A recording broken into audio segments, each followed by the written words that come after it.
स्वागत है। मैं हूं आपके साथ जया शर्मा। बुलेटिन की शुरुआत इस वक्त की बड़ी खबर के साथ करेंगे।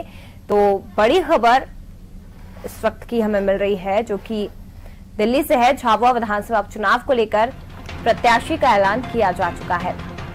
तो बीजेपी ने प्रत्याशी के नाम का ऐलान कर दिया है। झाबुआ विधानसभा उपचुनाव के लिए बीजेपी ने भानु भूरिया को यहां से मैदान में उतारा है। तो भानु भूरिया बीजेपी प्रत्याशी हैं जो कि विधानसभा उपचुनाव में ताल ठोकेंगे।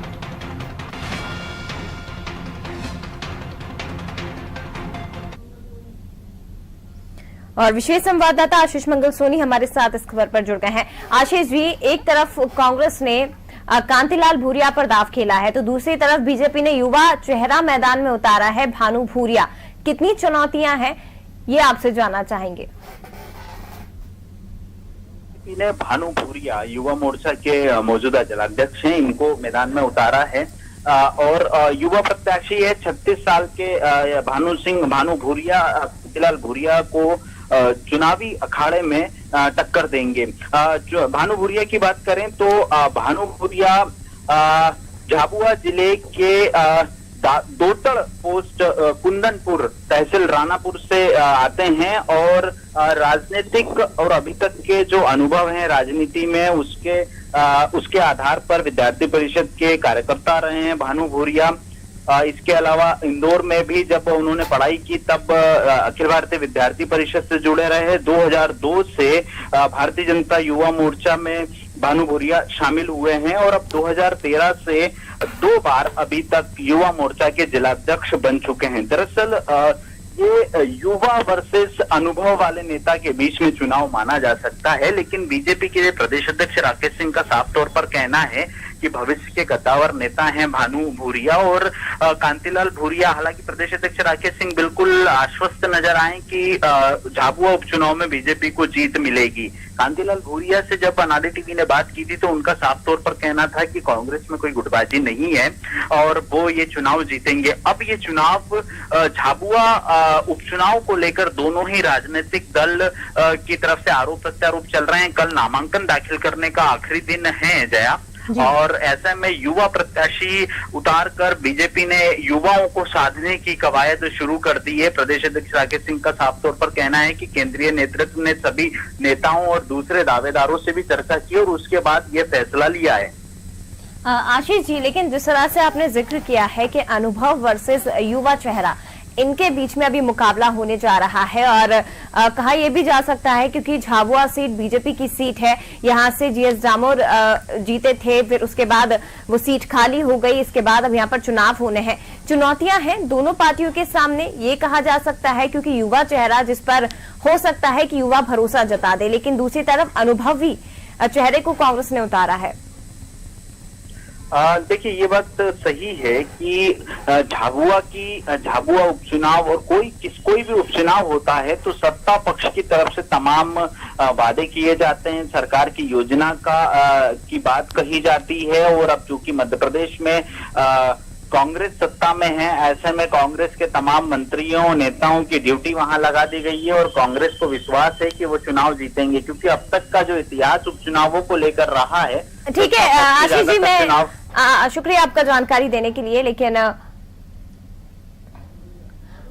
हमारे साथ खुद प्रत्याशी जिन्हें मैदान में उतारा है बीजेपी की तरफ से भानु भूरिया जी जुड़ गए हैं। भानु जी, स्वागत है आपका अनादि टीवी पर। जी जी, बहुत बहुत धन्यवाद। जी भानु जी, सबसे पहले तो आपको बहुत शुभकामनाएं। बीजेपी ने आप पर भरोसा जताया है और झाबुआ विधानसभा उपचुनाव में आप यहां से मैदान में उतरे हैं।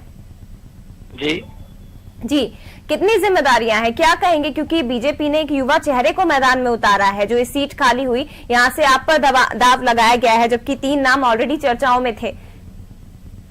जी, भारतीय जनता पार्टी राष्ट्रीय संगठन, प्रदेश नेतृत्व और हमारा सभी वरिष्ठों का बहुत बहुत धन्यवाद जिन्होंने मुझ पर विश्वास जताया। और निश्चित ही मैं भारतीय जनता पार्टी के विश्वास पर खरा उतरूंगा। यहाँ पर जरूर हमको चुनौतियां हैं। कांतिलाल की भूरिया एक बहुत बड़ा नाम है, लेकिन जनता यहाँ पर उनसे त्रस्त हो चुकी है, उसका हमें भरपूर फायदा मिलेगा और जनता भारतीय जनता पार्टी पर विश्वास जताएगी, ऐसी मुझे पूरी उम्मीद है। भानु जी, चुनौतियों का आपने जिक्र किया, अभी क्या चुनौतियां आपके सामने हैं? आप कांतिलाल भूरिया जी को चुनौती मान रहे हैं, या क्योंकि ये क्षेत्र है यहाँ पर अगर वर्तमान की बात की जाए तो प्रदेश में कांग्रेस की सरकार है, क्या चुनौतियां आपके सामने अभी? भारतीय जनता पार्टी की जो पिछली सरकार में जो जनहितैषी नीतियां थी, उन नीतियों को खत्म कर दी इस कांग्रेस की सरकार ने, और उन की वजह से यहाँ की जनता कांग्रेस से काफी खफा है। चुनौतियां जरूर हमारे सामने हैं, युवाओं को रोजगार के लिए, किसानों को अच्छी सुविधा के लिए। इन सारी चुनौतियों को हम सब मिलकर पूरा करेंगे, ऐसी मुझे पूरी उम्मीद है। भानु जी, किन मुद्दों को लेकर आप जनता के बीच जाएंगे? क्योंकि विधानसभा चुनाव की बात की जाए तब भी जनता ने बीजेपी को जीत दर्ज करवाई थी, लोकसभा चुनाव की बात की जाए तब भी यहां से बीजेपी को जीत दर्ज करवाई है। अब आप यहां से मैदान में उतरे हैं सीट खाली होने के बाद, तो किन मुद्दों को लेकर आप यहां जनता के बीच पहुंचेंगे?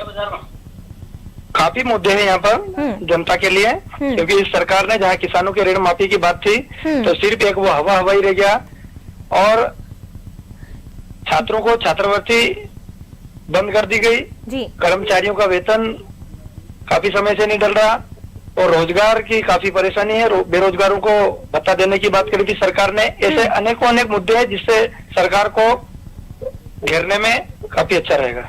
चलिए, बहुत शुक्रिया आपका, और एक बार फिर से आपको शुभकामनाएं। भानु भूरिया जी, बीजेपी की तरफ से प्रत्याशी जो कि मैदान में उतरे हैं, और आपको बता दें कि बीजेपी ने भानु भूरिया पर दाव खेला है, और इसके अपोजिट में कांग्रेस ने कांतिलाल भूरिया को मैदान में उतारा। यानी कि ये कहा जा सकता है कि अभी जो चुनाव होने वाला है बहुत रोचक होगा। एक तरफ अनुभव है, दूसरी तरफ युवा चेहरा, और मुद्दे भी कई, जिसके बाद पता चलेगा कि आखिर नाक का सवाल बनी हुई झाबुआ चुनाव की सीट किसके पाले में जाती है।